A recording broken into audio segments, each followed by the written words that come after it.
from Frozen Ropes, The Rock in Chester, New York. This is Tony Abatini coming at you with Beyond the Ball, our monthly info as it relates to amateur athletes, mental skills, and really what's going on at the amateur and at the professional level and how we can continue to become better coaches, better parents, and better players. Today's topic, we just started launching, and some people laughed and said, wait a minute, you have a 6 and under travel team. Tony, come on. Things are so bad that you have to have a travel team for a 6 and under team. And we laughed, and we had to explain that at that age, what we're really trying to do is launch our Athletes First curriculum. And let me explain what that's all about. And travel ball is here to stay. It's great. It has its pros and cons. What we were trying to do, and we actually will start it this week with our 6 and under young guns and our academy classes, is to really get people to understand the window of opportunity and when children can learn and when is the best time to introduce them to different movements. And this whole Athletes First curriculum was created really using current science and proven international research to develop elite athletic movements. And I keep using those words, movement. It's a progressive movement-based curriculum that really will expose the players to a variety of patterns and movement skills that ultimately will be a vast majority of their sports. The children will be learning how to use their legs, how to connect with their core, how to properly create acceleration and control deceleration. There's a component of flexibility and speed as it relates to a very young age. As the student ages, the students will then focus their athletic skill development into throwing, hitting, kicking, and agility, just to name a few, and ultimately will translate into the proper strength and power development program that they're going to need when they become old men at about 13 or 14. And I say that kiddingly. So much research suggests that at an early age, creating and challenging young children and introducing them to different movements, not only introducing them to different movements, but getting them to be more efficient in that is really the best way to develop elite athletes or give them at least a chance to be better athletes as they get older. Some examples, and even the academy classes that we run here from the 5 to 7, 9-year-olds, we're going to try something a little different with the young guns, the 6 and under, and a lot of it is, for example, hitting. At that age, ball goes on the tee, or the coach center tosses and tries to hit the bat and whatnot. We're going to take the tees away. And we're going to introduce a very active and a very aggressive leg kick. We're going to have their hands higher than they've ever been before. And we're actually going to reward and try to get them to understand if they're going to swing fast. Instead of if I put the ball in play, typically in Little League, putting a ball in play at the T-ball level is a triple or home run, we're trying to encourage those young bodies to actually swing as hard as they can, to start initiating those movement patterns that we know eventually will be helpful in generating more bat speed and getting them to be more efficient in how to use their body. So think about it, having 6-year-olds, no tee, not getting really involved in where their feet should be and so forth, and just swing the bat as hard as you can, and initially we'll be using some PVC pipes, which are lighter, a little bit easier for them to handle, and just rewarding them on swing hard, Johnny, or swing hard, Jane, depending upon some of the females that are there, and getting them to get their bodies to move as quickly as possible. No mention about the feet, no mention about K to K, which is our traditional knob to knees cue that we'll use. It's really just to get them to swing fast. And the nice thing about some of the new technology that we have here is that they're going to actually see, and we'll be able to measure how fast the ball is coming off their bat. Exit velocity, you see that all the time at the major league level. It's a parameter that's now being used to evaluate high school and college players. But we're actually going to have Rapsodo hitting and even our radar guns out so little Johnny can see for himself that, boy, if I grunt or if I really load up and if I really learn how to use my core and legs more effectively, the ball is going to come off the bat even faster. And we can say that till we're blue in the face, but there's nothing like seeing the radar display or the readings show a little 6-year-old go from 27 to 32 miles an hour. And the only difference in the swing that had the lower reading was that he grunted. I mean, think about that. Karate, martial arts, anytime that you strike a blow, there's typically a grunt, a groan, some kind of audio stimulus. What we found with some of the younger players is that by introducing them or suggesting that they grunt or make a noise, sends a body to the brain that says, you know what, I need to go max effort here. I want to really exert myself. And the grunt noise sometimes is a reminder to go all out and not be so fine-tuned and lethargic and robotic in the swings. And we sometimes see that with the young ones, that initially it's all about putting the ball in play. And we're trying to get both the parents and the players away from that, because spending the next 4 to 5 years with that young hitter in this I want to put the ball in play mode traditionally has hurt when it's time for them to either get on the bigger field or when the pitching gets a little bit faster, when they haven't learned to use their body effectively and to learn how to swing hard. Even though if they swing hard at a young age, they're going to miss the ball. So it's kind of a catch-22. They will struggle at times. They will miss more. But if it's about long-term development, if it's about really giving that young player the best opportunity to make his high school team, or specifically when they transition to the bigger field, we think early on getting those fast-twitch muscle activity to fire, and for that young hitter to realize, if I'm going to not connect, I'm going to make sure it's a max effort swing. We think that long term, that's the best way of showing them and giving them an opportunity to develop when they get a little bit older. One of the other components of the young guns and the academy classes is this need to be accurate with throwing. Think about at times when young players in Little League are warming up and you hear, again, with the best of intention from coaches, just get it over, just throw it easy. And yes, once player pitch starts in Little League, there's a need to get the ball over the plate. Otherwise, you'll be having walks upon walks. We get that. We've all seen that.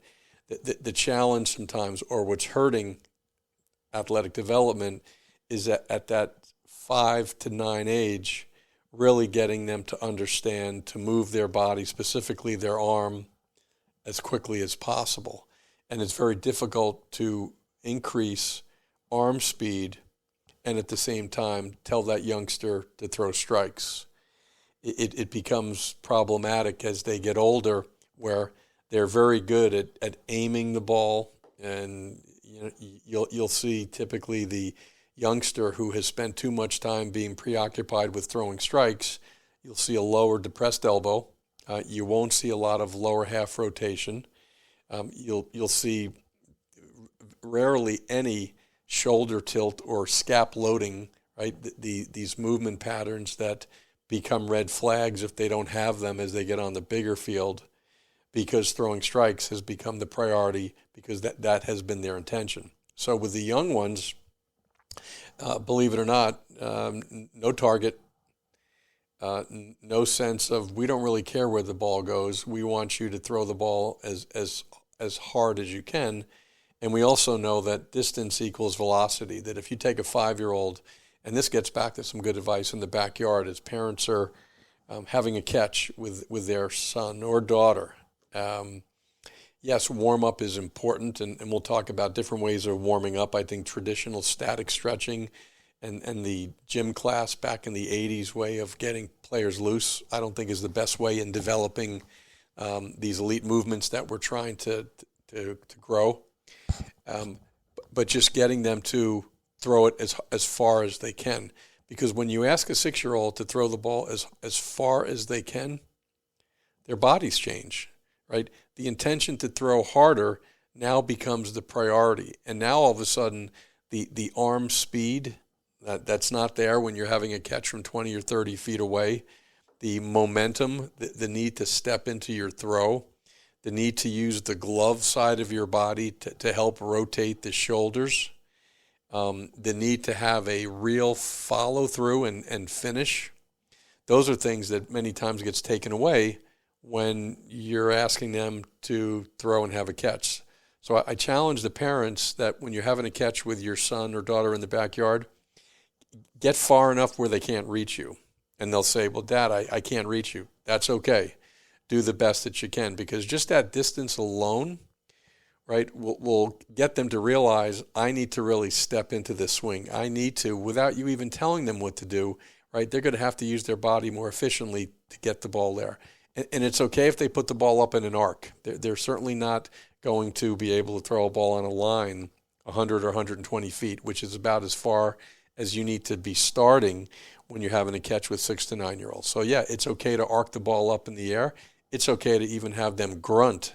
But that distance component that I'm not concerned about accuracy or hitting a glove early on, I think is so important in developing not only better velocity, but healthy arms, because now at a very young age, they're really understanding that I need to be using my whole body. I need to, on their own, they're going to figure out that hip rotation velocity equals fastball speed.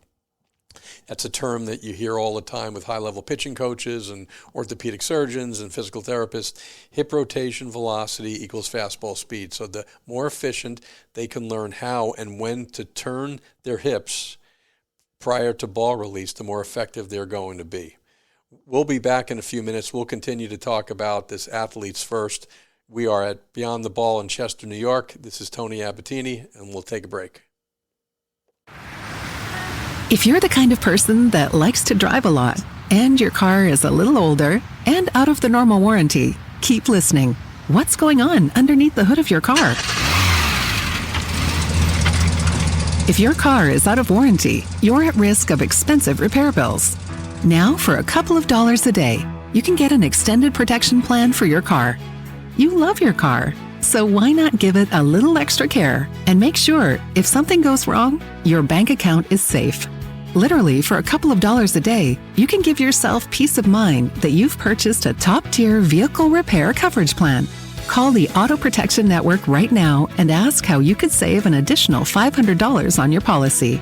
800-245-4139. 800-245-4139. 800-245-4139. That's 800-245-4139. Attention homeowners. It's not if something's going to break, it's when. That's homeownership. If your dryer, your refrigerator, or your AC and heating breaks, that's an expensive call. And who do you call? Make it easy on yourself and call Choice Home Warranty. We've already done the research and have access to 25,000 technicians that can be at your home quickly. We've covered close to 2 million homes in the United States. There's a good chance your neighbors work with us. Call us right now before the next breakdown. We'll tell you everything that's covered in your home and give you the first month free with our ironclad 30-day money-back guarantee. Call now and learn how to get your free month. 800-378-2250. 800-378-2250. 800-378-2250. That's 800-378-2250.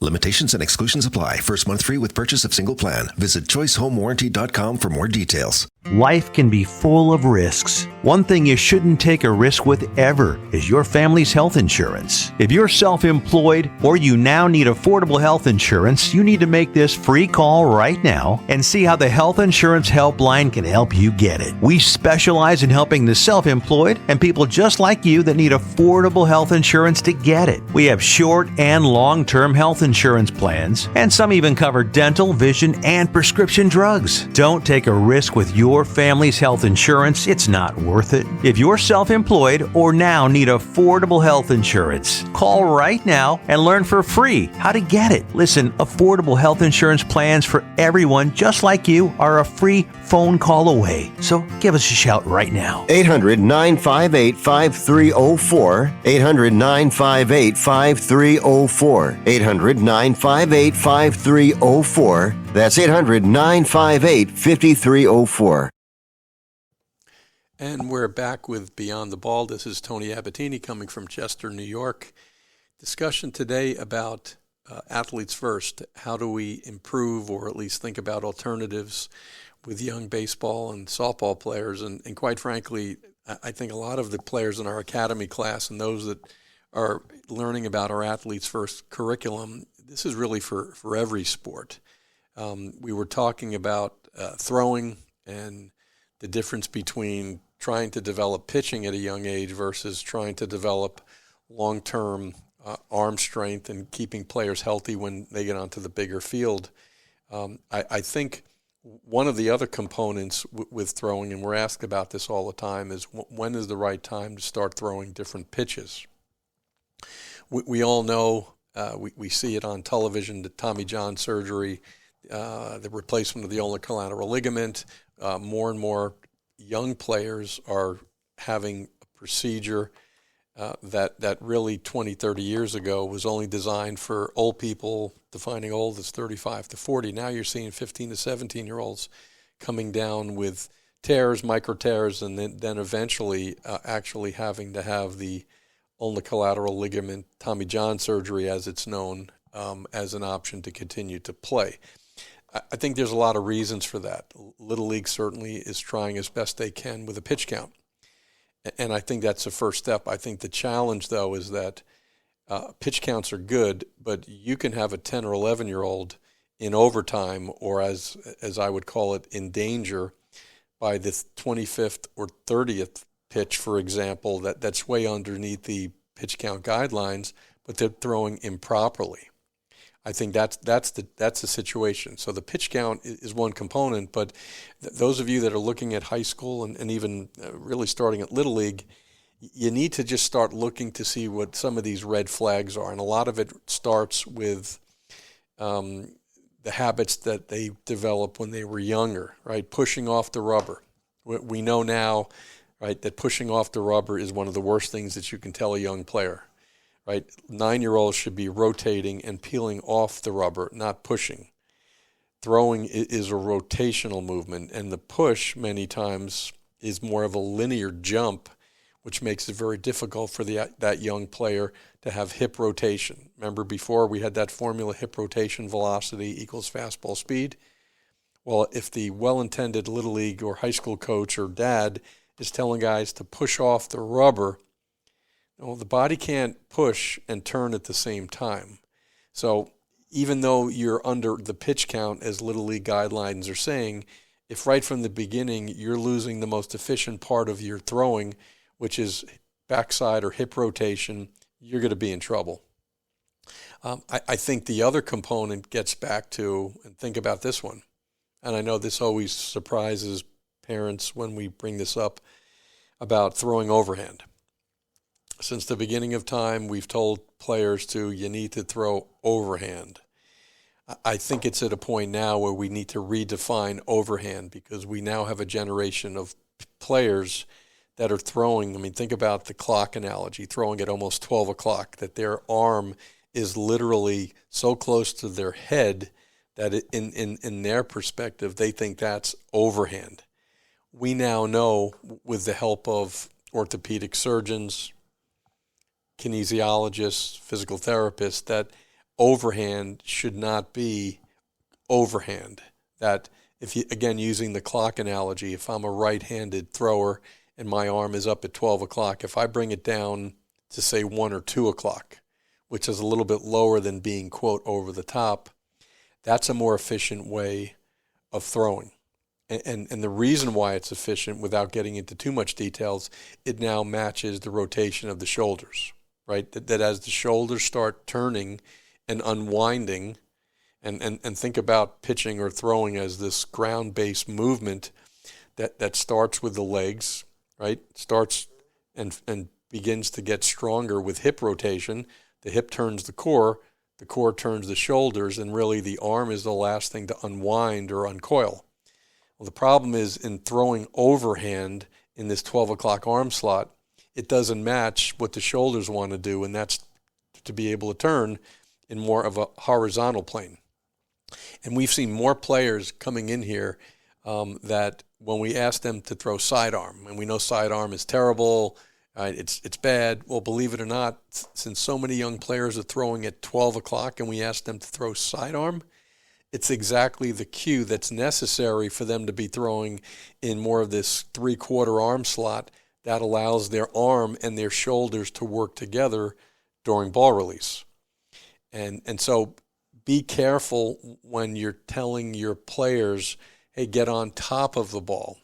What you really mean to say is keep your fingers on top of the ball. The reason why the ball goes up in the air sometimes has nothing to do with the arm slot. It's more of the wrist, finger, and hand position, particularly where the fingers are during ball release. So let's understand, and I think this is really what we're trying to reemphasize in the academy classes. And yeah, we will be telling many 5- and 7-year-olds to throw sidearm because that's the cue that we have seen over the last 20 years that gets them out of this throwing almost like the Iron Mike pitching machine where their arm slot is so high that there's no chance of them to be able to effectively use their shoulders to rotate and throw. I think the other issue that you'll see many times, particularly with throwing, is, don't make sure you're following through toward home plate. I think about the Little League coach or the Little League player that they're throwing and you want to be in a great position to defend the bunt. You want to be squared up. And yes, the safety component is crucial in Little League and at the 12 and under. And we want our pitchers to effectively be able to defend themselves if a ball is hit back. The challenge with finish square makes it very difficult for that young 6-year-old, 7-year-old, 8-year-old to be able to really finish and use his legs properly as in to turn. Look no further than any player that you watch on at the major league level. And not that the major leaguers are the model for everything, but high-level throwers, even at the high school and college level, they're always finishing glove side. By that I mean that if I'm a right-handed thrower and I'm 9 years old and I'm pitching, if I'm truly using my legs effectively with proper hip rotation at the right time, I'm not going to fall toward home plate. I'm going to finish slightly glove side or more toward first base. No different than the lefties. A really good arm for a left-handed pitcher, when they're done throwing, because the body is rotating, they're going to finish more to the glove side or to third base. So the over-teaching of square up, got to defend the bunt, right? You're putting that child in certainly a better safety position, but you're killing velocity, and you're really getting them not to be using their legs the right way. And so I think you can have your cake and eat it too, to an extent. You can finish slightly glove side, and at the same time, you'll tell the young 8 and 9-year-old that once you've done throwing and you've slightly turned to either to the left or to the right, depending upon lefty or righty, just take another small little step and square yourself up and make sure your glove is ready to defend a line drive. I think we see that over and over again. Those are the two biggest red flags that we're trying to address in the academy classes, where it's just simply, throw it as hard as you can after proper warm-up, and we'll talk about proper warm-up, and don't be so concerned about squaring up to the catcher, that it's okay to finish slightly glove side. And when you ask those young players to throw long distance, their body has to be finishing glove side because rotation is so much better. So, and let's talk about warming up, can we? I know in the academy classes, we're going to use just simply the beginning of base running to get those little bodies warmed up. We're going to teach them how to what we call cut the pillows, to have good angles around the bases. But the one thing that we really need to understand is that young people need to be sprinting more. And I know I've said that before. Can we stop jogging around the field? Can we stop saying, hey, go warm up in these static stretches? To me, and we're going to introduce it with the 6 and under team, they're going to sprint, okay? They're going to sprint to warm up. Unlike older athletes that have big muscles, and it takes a while for older people, adults, to properly warm up, we believe, and there's a ton of research that says right from the beginning, activate the fast twitch muscle fibers in these young children and get them to understand the importance of running fast. Because the problem is the jogging or the running slow, two things happen. If you're going to run slow and jog, you have two components. You have a short stride and you have low knees. Well, the two things that your son or daughter is going to need at some point to run fast are high knees and a longer stride. So the constant short stride, low knees becomes ingrained. And so when it's time to run Forrest Run, as they get a little bit older, right, we've spent way too much time developing these slow, short stride, slow knees, low knees, and now we wonder why we have a generation of children by the time they're 12 or 13 that don't really run particularly fast. So let's re-examine warming up and get those bodies very quickly to go quickly, right? Whether it's an aggressive plyometric circuit. But to me, the sprinting, whether it's mirror sprinting or chaos or deceleration, acceleration, that's another great way of getting them to go, where it's kind of a stop and start. We'll play red light, green light, 1, 2, 3. The old game back in the day where you'll have the coach just simply red light, green light, 1, 2, 3, and then turn around. The players have to be sprinting when the coach isn't looking at them, and as soon as they turn around and say that, they have to stop on a dime and stay there frozen until they have to go back to the end of the line. Those are the things that we should be doing. We're going to take a break and come back in a few minutes.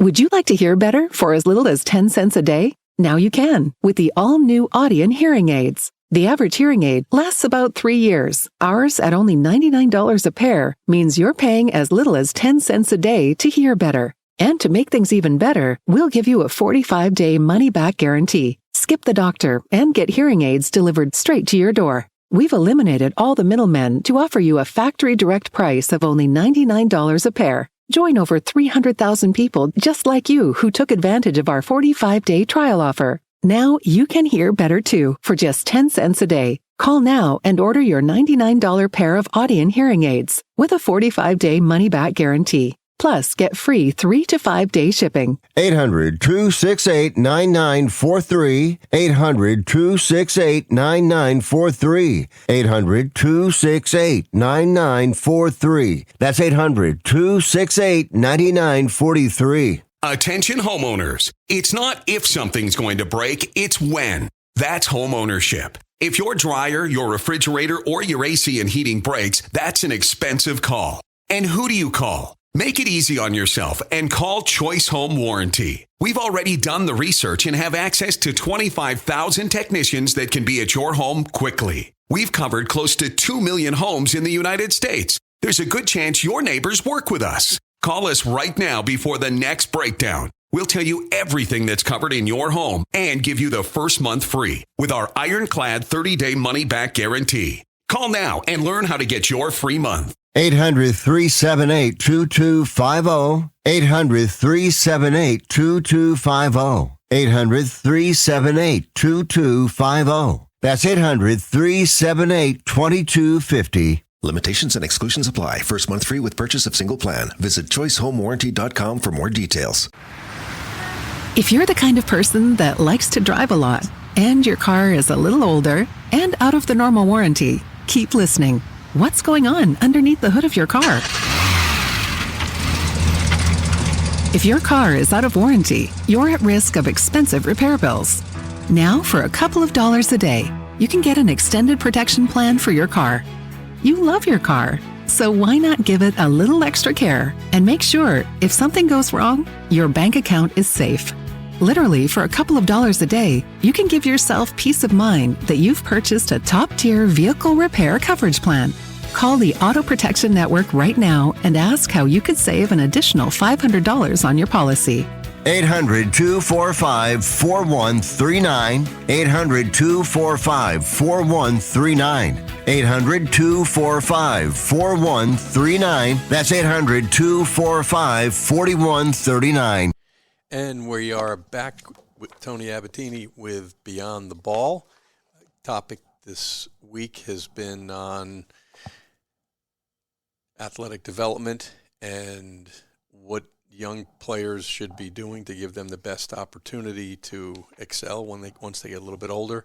We're talking about warming up and what I believe are some of the dangers of traditional warming up. Go let the children run. As simple as that sounds, we don't even have to get too involved in the mechanics of running. We understand as they get older, they'll have to learn a little bit more about shin angles and their arms, and we call the power L's in our sprint classes, but just getting them to run and have a catch or to try to catch somebody else, I think is tremendously useful. And all the research seems to suggest that as their sprint speed goes up, so does their arm strength and their ability to impact and hit a ball harder. And I'll say that again, right? If you get little Johnny or little Jane to run faster, because we know running faster requires timing,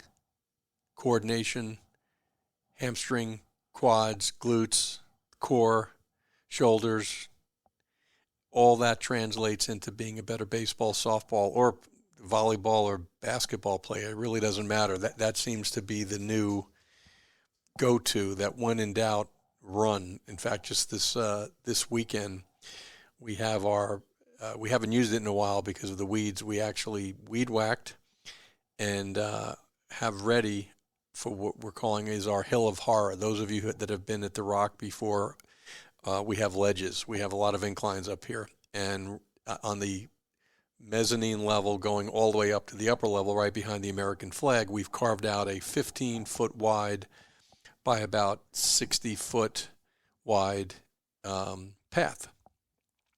And what do you think the children are going to be doing this fall? They're going to run on an incline as fast as they can straight uphill. And the other cool thing is that they're going to learn how to control their bodies and run downhill on a steep incline. Besides giving their bodies a great workout, and probably some of them will be sore the next day when they're on the school bus, it's our way of really reinforcing that sprinting, not only on flat surface, but on an incline is one of the best ways at any age for them to get not only stronger, but for that to translate back into some of the skills that we're hoping to get better as they get older, as in throwing and their hitting skills.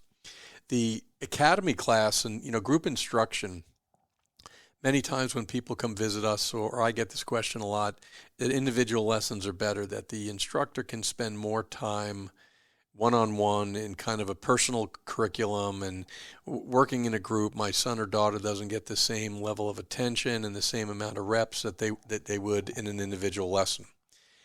I think at some age, and I'm convinced that really 12 and under, I think that the group instruction is probably the most effective way to get and improve athletic development. And I'm not talking about 30 kids in a group on a field, with one instructor. If you stay around 6 to 8 in a class, or we call it in the academy format, so many good things happen when you're in a class format. First of all, young children learn by watching others. You don't get that in that one-on-one hitting or pitching lessons that's going on. There's always one player or two players that might be better than your son or daughter, that in that class, they're learning with their eyes. They're learning and they're able to repeat the proper way of doing something by watching the person in line or quite next to them. I think the other component is learning how to compete. And we've lost the ability, I think, at times, even at a very young age, that if you're in that group academy class and one person throws the ball 29 miles an hour, while little Johnny's standing in line to throw next, he's going to realize that, you know what, I want to be number one. I want to be the best of the best. I want to beat the person in front of me. And that competition, that pushing of the player doesn't happen when you're in that individual lesson at times. How about understanding and playing within rules? I think so many of the 5 to 9-year-olds that are in our academy class, this is really the first time in which they've had supervised instruction. Learning to pay attention. Learning that if you don't pay attention, you're going to sit down. I think this is a great transition for some of them into school, right? The first time that the teacher tells them to either pay attention, or there's repercussions when you're talking you're talking without raising your hand. I think the academy classes are just a great environment for that. And I think, competition is good for 6, 7, 8-year-olds. I think learning by watching is tremendous. And I think as long as the speed of play, that the amount of interaction that's going on in that academy class, I think it's far better, and many times it's a lot less expensive than a $45 to $50 half-hour hitting or pitching lesson that I think some of the older players sometimes would benefit from. But I've actually seen our 13 to 15-year-olds here actually excel better in smaller classes and smaller groups. Again, competition. I think sometimes we forget that, you're in there for a hitting lesson and it's just you hitting over and over and over again. We have 11, 12-year-olds that are exhausted by the 15 or 20-minute mark. The nice thing about the smaller academy-style classes is that you get a chance to take a break. You get a chance to simply, okay, it's not my turn, but I'm going to watch 2 other players in my station do what I should be doing also. There's that learning by watching component that you just don't get in the individual lessons that go on.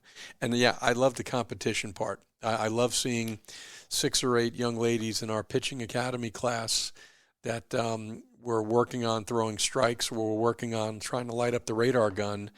And we don't have to tell them, hey, you know what, the girl in front of you just threw 52.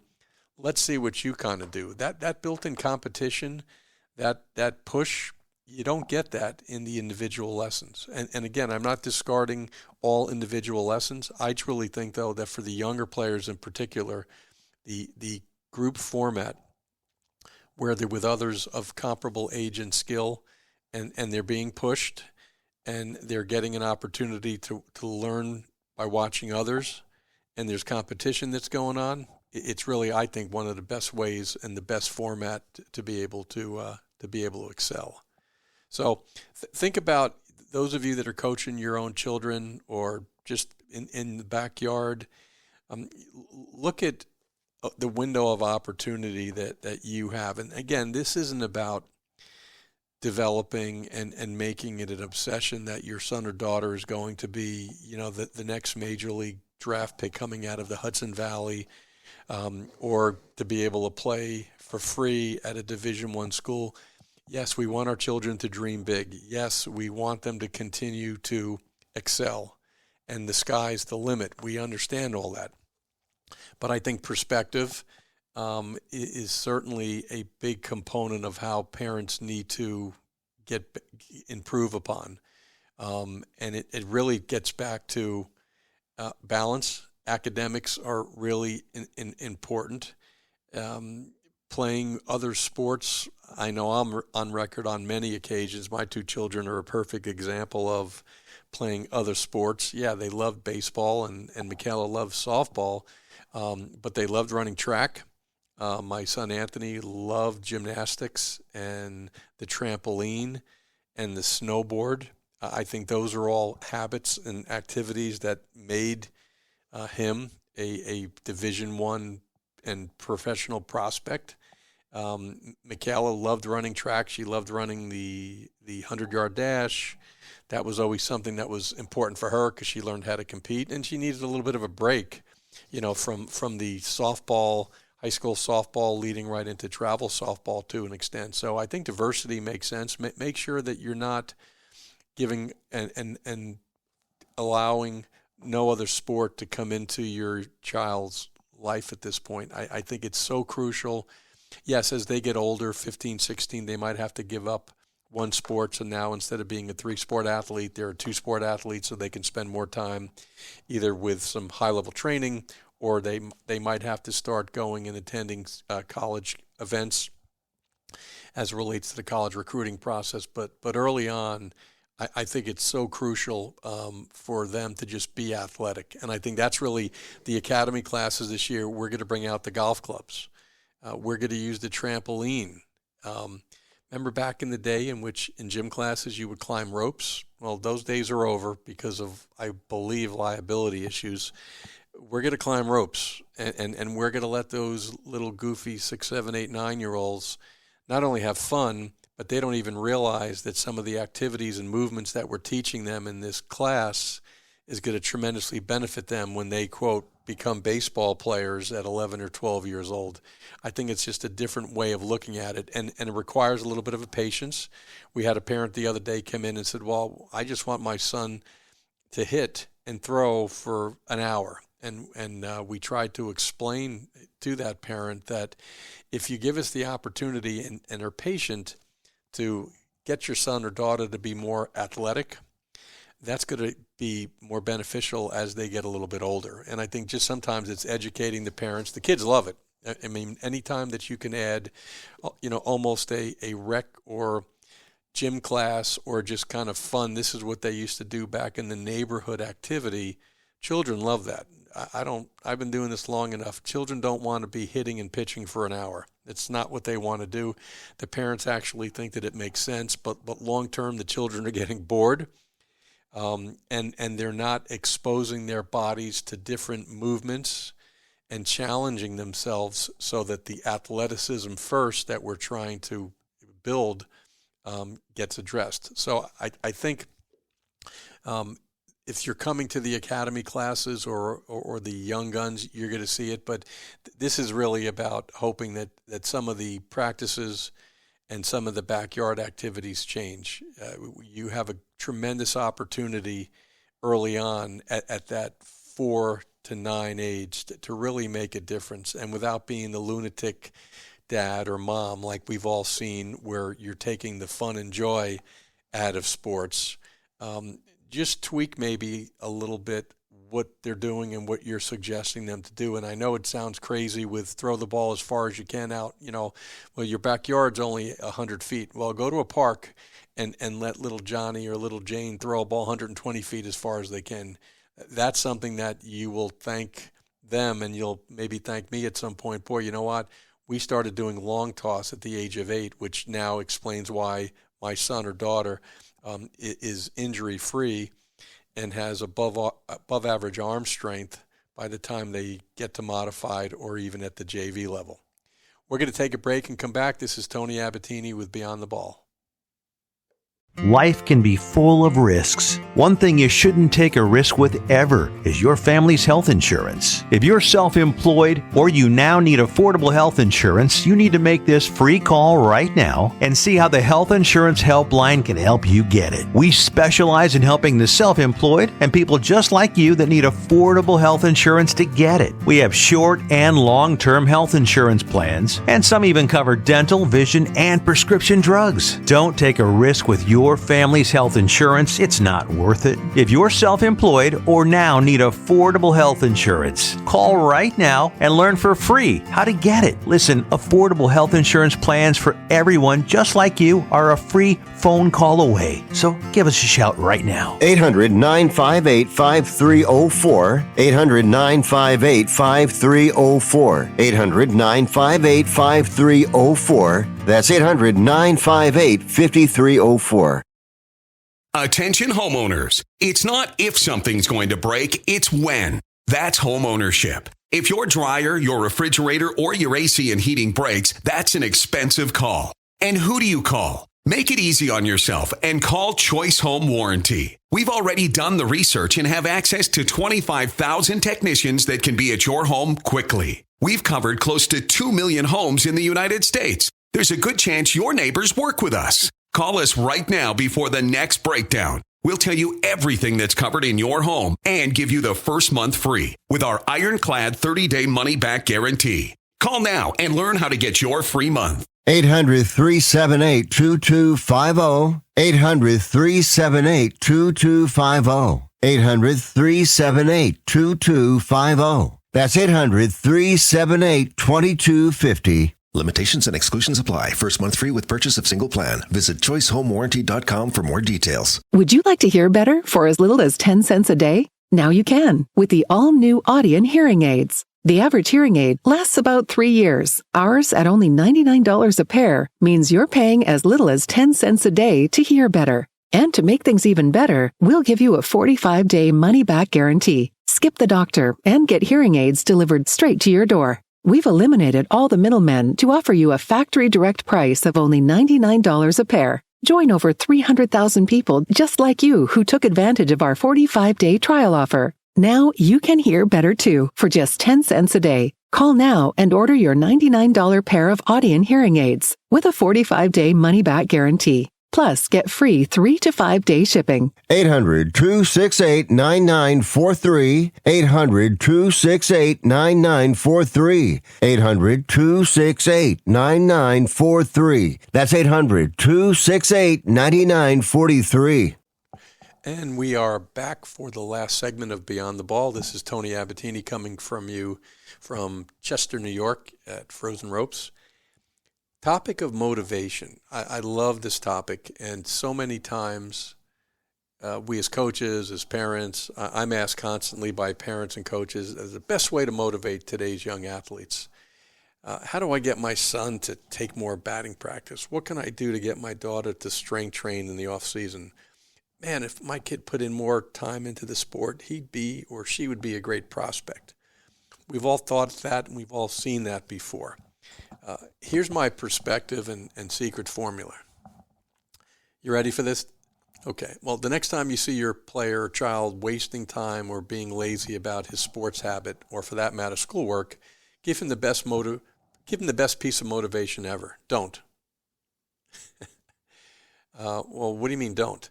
Well, in my opinion, the only motivation that is genuine and lasting is self-motivation. Encouragement and support and unconditional love are given, and you need to continue to do that. But if you really think you're going to will someone to be dedicated and committed for an extended period of time, I think you're living in a fantasy land or living your depressing life through them. And I mean that tongue-in-cheek. A subtle reminder, offering a ride to extra practice is fine, but if your desire level is greater than your child's, it won't work. And I think motivation starts and ends with the person looking to go from good to great. If the little voice inside your son or daughter, or the burning belly, as I call it, of wanting to excel isn't there, all the speeches and rah-rah are for naught. Encouragement and love are not motivation, and you got to know the difference. I think a parent and coach's greatest gift to players is to help them find the one thing in their heart and souls that they want to do. Lead them there and then let go. Support and encourage when needed, but do not be the driver of your child's sports bus. I think that's important. Let them go find their own you. You find it when you become your best cheerleader and you can actually get off the sideline and work your ass off because you want to see the other side of the mountain. I think that becomes usually at 12 or 13. You can kind of pull them by the ears when they're youngsters, but once they get into the teen years, I have seen more moms and dads ruin the father-daughter relationship or mother relationship by being overbearing and wanting to continue to be driving the bus and thinking that demeaning, intimidating, you have to do this mindset is going to get that person to be a great player. I haven't seen it. The parents and the players that I have seen over the last 30 years here, they've had parents that encouraged, supported, were good listeners, provided rides to extra training or extra practice, used discretionary income to get proper training. Those are all the encouragement pieces. But I don't recall any outstanding player once they got into modified or high school that it was the parent that was going to be the leader. I don't think that formula works, and I think as a parent you need to be aware of that, especially, God forbid, the father-daughter, mother-daughter, mother son relationship is so much more important that you got to be very careful that some of your actions and conducts during those formative years of 10 to 15, you're not getting to the point where they're going to regret you and they're going to turn on you and they're not going to talk to you about things that really are important for them in their lives, right? Be their mom and dad first, and sometimes that requires you not to be their best friend. Sometimes it requires you to kind of sit back and let them make small little mistakes.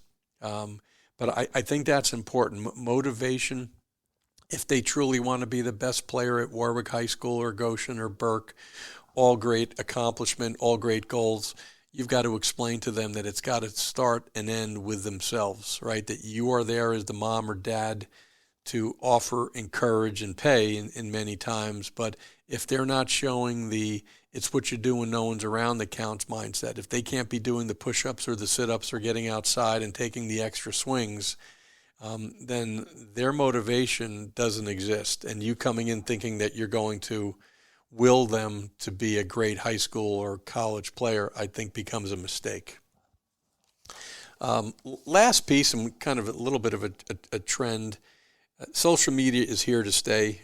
We know as parents, right, how do you keep some of our children off of social media, or at least limit the amount of time that they're on Instagram or Snapchat or social media? And even to an extent, we as adults sometimes, fall into that rat hole also. Social media has made it so easy to increase your network of friends and stay connected 24/7. We get that. We share pictures and stories, make new friends, and like others with a simple click. We can find a stranger and follow them in the blink of an eye. Texting and group chats give us access and a cyber voice whenever we want. Technology will only get better in shrinking the world and allowing us to view and comment and make even more friends in the middle of the night. But I think every once in a while we need to be reminded, right? Let's be reminded of the golden rules in relationships.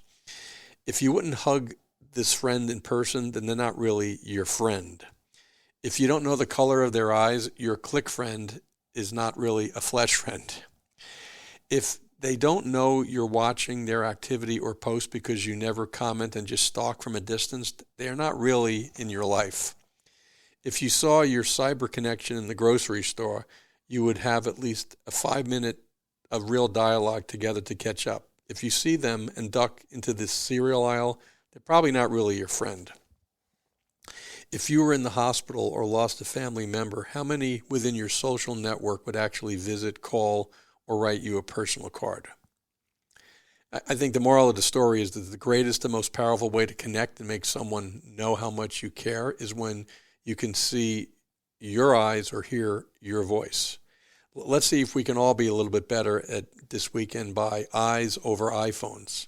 It's easy to click and scroll, but if you really want to be connected with the world and develop flesh friends for life, as I call it, remember the 5 golden rules that I just really talked about. I think that's important, and I think parents have to be role models of this. If you're constantly always on the phone in front of your children and you are trying to tell them that get off the phone and get off the internet, you become somewhat of a hypocrite. And I know that as parents, we have to be on for business to an extent, but I'm sure there's some times that we can be a bit more aware of the audience, that when your children, certainly dinner table, in the car, where you should be engaging in dialogue and getting your children to talk a little bit more about themselves and what's going on with them. Be a good role model with the phones. I think it sometimes starts with moms or dads being a little bit better at that. And I think defining friends. I think one of the reasons why insecurity and self-esteem is such a big problem with young adults now is this perception of keeping up with others, FOMO, as they call it, fear of missing out. We call it at times FOPO, that we're so enamored with everybody else's opinion as to what you're doing, and trying to remind all the players and parents sometimes that the only opinion that really matters is the opinion that you have of yourself, not the opinion of so many others that quite frankly don't really care about you and are looking at you either with jealousy or hoping that you fail. That's where FOPO, forget other people's opinion, or for the adults, rhymes with duck, other people's opinion. So I think that's important as you whether it's coming from the game or after the game, you need to have these discussions with your children about what real friends are all about, and how to cultivate them. And if you want them to live in the real world and engage more, then be a better person and be a better parent role model and not being on your phone all the time, or at least explain to your children when you're on the phone that it's about business or whatnot. I think that sometimes is the best way of doing it. On that note, this is Tony Abatini from Beyond the Ball Cave Talk Radio. We will see some of you, hopefully some of you this fall, as our academy classes and our fall schedule events are starting. I know we'll see some of the area travel teams here as the fall tournaments are going on. And again, just keep reminding yourself, if you are a parent, there's no blueprint for being a great parent. As parents, we're just figuring it out. And no different than what we tell the children and whatnot. Just keep improving yourself. Just keep getting better, and knowing that there's no such thing as a perfect parent, same way there's no such thing as a perfect coach, but just be open to new ideas and know that this great game that they're playing is just a small part of their life, that your job as a mom or dad or coach is just get them through this and hopefully give them the ability to generate some great life skills, some friendships, teach them about discipline, to understand the beauty of winning, and to be a gracious loser. That's really what it comes down to. So we'll talk soon, and we'll see some of you later.